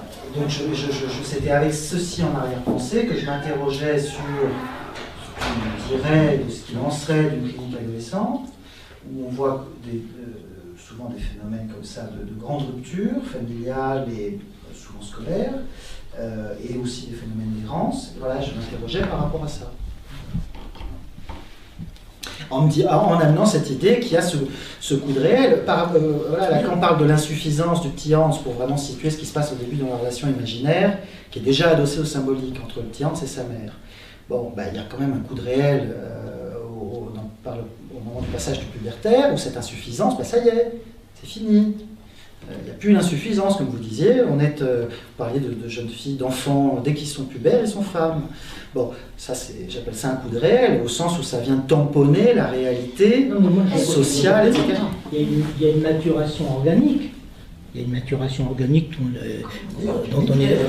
dont on tient compte. Mais c'est pas lié au signifiant, ça. C'est pas lié au signifiant. Alors, pour les clochards, moi, je préférerais qu'on fasse plutôt trouver des solutions politiques que des solutions psychopathologiques, c'est tout. Les clochards, il faudrait résoudre aussi un problème politique. Est-ce qu'on peut laisser des contemporains comme nous, qui ont par malheur se retrouvent dans des situations comme ça, est-ce qu'on peut les laisser comme ça dans la rue, dans le froid? Ça, c'est des trucs politiques pour moi. Et le problème de l'adolescence, pour moi, ça a une dimension plutôt politique que clinique. Hein, c'est tout, c'est comme ça que je le dis. C'est pour poser comme clinique, ça me fait penser à la clinique de la toxicomanie, il y aurait d'autres choses. Oui, moi je veux bien parler d'autres choses.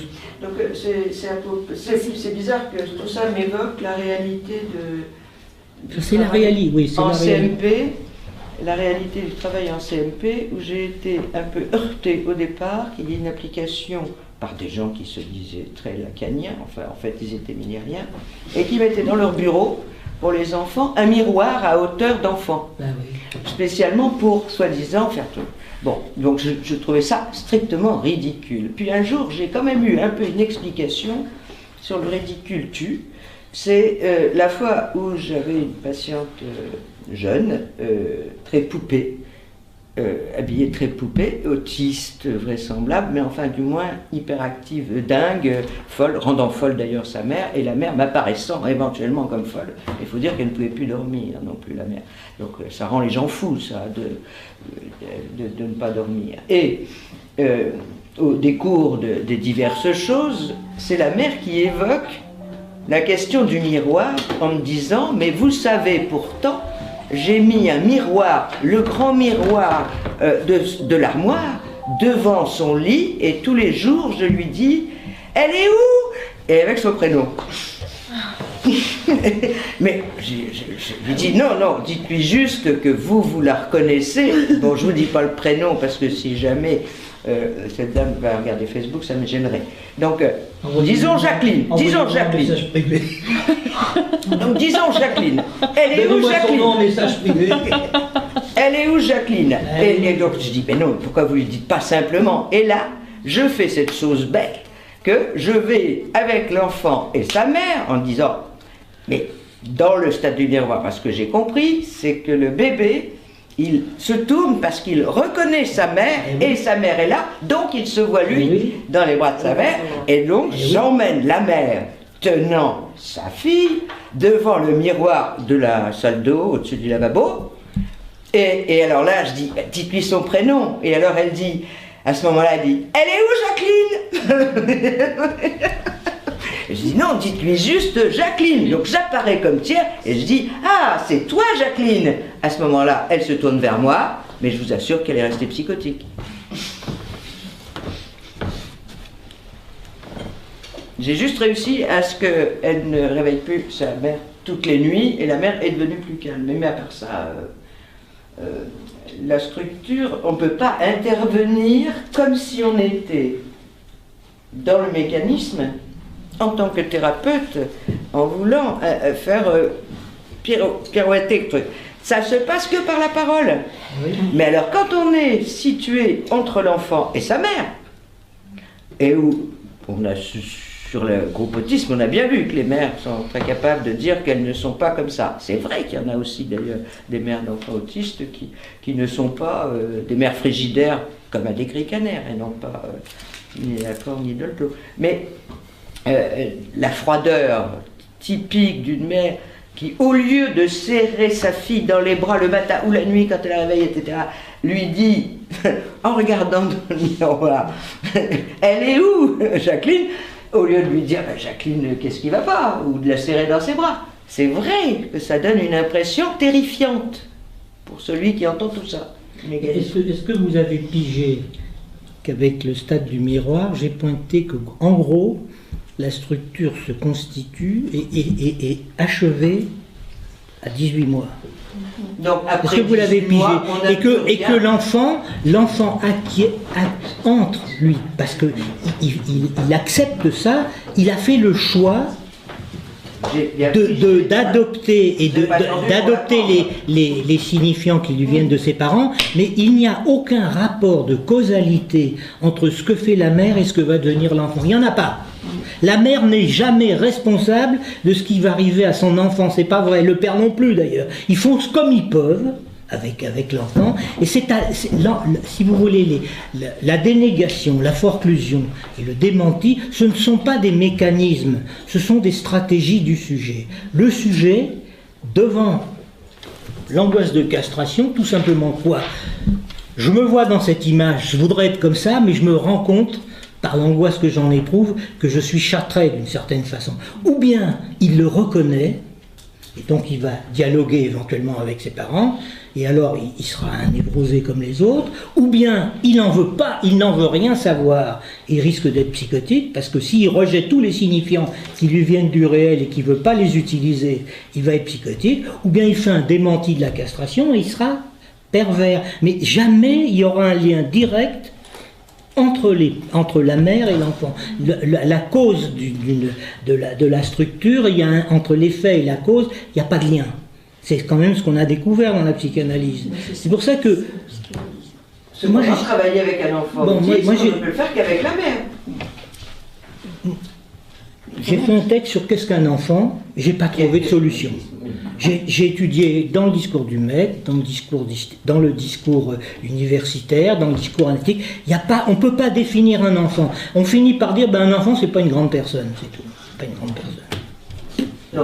Disons bébé. C'est pas une grande personne. 18 mois enfant. Hein? Comment? Disons bébé jusqu'à 18 mois et 18 mois enfant. Alors, je continue mon truc. Je me suis dit, mais alors, bon, Lacan, quand on parle d'adulte, ça le faisait rigoler. Il sait pas on ne peut pas définir un adulte. Et finalement, un jour, au détour d'un séminaire, il commente un cas clinique et il dit la seule différence entre l'enfant et l'adulte, c'est que l'adulte, il travaille, c'est tout. Il touche un salaire, c'est ça un adulte. Mais du point de vue du désir, du point de vue de tout le reste, de la jouissance, il n'y a aucune distinction. Voilà, c'est tout. Il travaille donc, qu'est-ce qu'il fait? Il rentre donc dans un lien de discours, qui est celui d'ailleurs quand il travaille de l'exploitation de l'homme par l'homme, puisque c'est ça le travail, c'est l'exploitation de l'homme par l'homme, et à ce moment-là, il va pouvoir se donner certains moyens pour se protéger un peu, de ne pas vivre dans la rue, d'avoir à manger, de pouvoir vivre en synchronie ou avec son monde, c'est-à-dire la réalité du monde actuel. Hein, il ne s'agit pas de se sortir de là. On a affaire à des discours qui nous surdéterminent et auxquels on est obligé de se plier, on est obligé de les reconnaître. On ne peut pas faire autrement. Hein. C'est notre réalité présente pour nous, pour tous. Hein. C'est comme ça. Si je peux reprendre le dernier exemple que j'ai essayé de prendre, le terme qu'utilise Lacan pour Hans et sa mère, donc il parle d'insuffisance.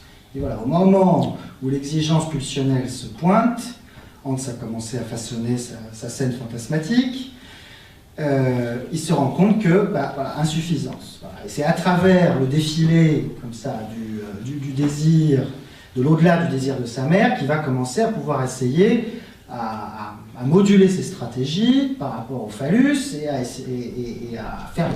moduler ses stratégies pour se positionner par rapport au phallus. Et qui pourra accéder soit à du symptôme, soit à un petit peu plus de solidité métaphorique. Bon.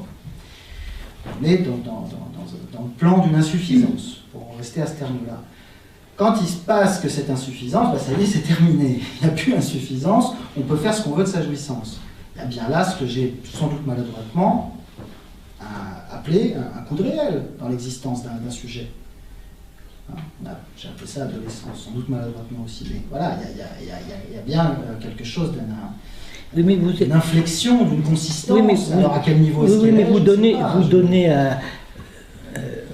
vous substantivez le réel. Alors que justement, le problème, c'est que c'est impossible. Le réel, c'est l'impossible. C'est ça qui permet le progrès, c'est de se rendre compte qu'il y a des choses impossibles. Donc on n'insiste pas. On n'insiste pas. Au stade du miroir, quand je vous ai pointé, justement, je ne l'ai pas commenté vraiment, dans l'image virtuelle, il y a le phallus manquant. C'est que le sujet lui-même, il le perçoit. Il le perçoit comment? Il le perçoit tout simplement parce qu'il se rend bien compte qu'il y a une béance entre sa jubilation qui le porte à se mettre debout et le fait que c'est pas possible. Et donc, qu'est-ce qu'il fait? Il reconnaît l'autre.